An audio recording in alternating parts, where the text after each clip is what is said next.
की बात है, मुक्कुपुर की राजकुमारी मुक्कू सो रही थी, आंखें खुल रही थी और बार बार बंद हो रही थी। उनको अच्छे से नींद नहीं आ रही थी, इसलिए उथल पुथल मचा रही थी। फिर उनका सेनापति उल्लू आकर वहाँ बोलता है, राजकुमारी मुक्कू, आपको क्या हो गया है? आपको नींद क्यों नहीं आ रही है?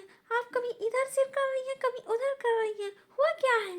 कुमारी ने उत्तर दिया, हाँ, पता नहीं मुझे क्या हुआ है, नींद ही नहीं आ रही है। इधर भी रखती हूँ सिर, आगे करती हूँ, ऊपर करती हूँ, समझ में नहीं आ रहा नींद क्यों नहीं आ रही है। नींद ही क्यों नहीं। अरे सेनापति के उल्लू राजकुमारी के लिए कुछ जल्दी से भिजवाते हैं। उसे देखते ही राजकुमारी मुक्कू उसे बड़े चाव से खाने लगी। खाने के बाद राजकुमारी मुक्कू ने यह बोलकर प्रशंसा, वाह वाह वाह, क्या स्वाद है इसका। अब वो एक एक दाना बिनने लगी।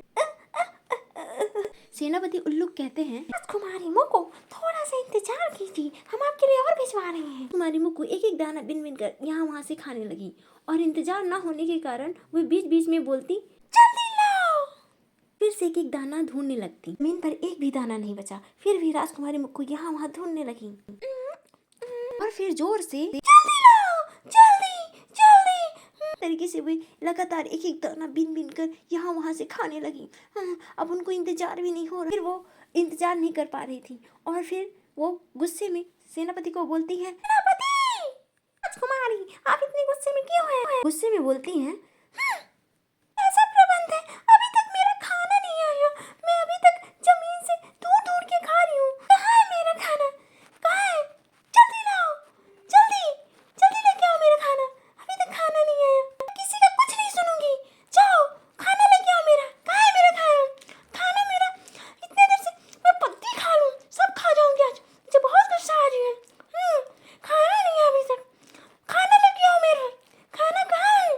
जल्दी लाओ। उल्लू के कहने पर वहाँ पर तुरंत ही कद्दू के बीज भेजे जाते हैं। इसे देखकर राजकुमारी मुक्कू नाक से गुस्सा दिखाते हुए उसे बड़े ही चाव से खाने लगी। खाते हुए भी उनका गुस्सा अभी तक कम नहीं हुआ था। वो अभी भी नाक से फफकार रही थी। खाते हुए भी उनको भी गुस्सा आ ही रही थी। ऐसे ही सारे बीज खत्म होने के लगते उन्हें खींच खींच कर बड़ी मुश्किल से वो खाने लगती और गुस्से में फफकारने भी लगती।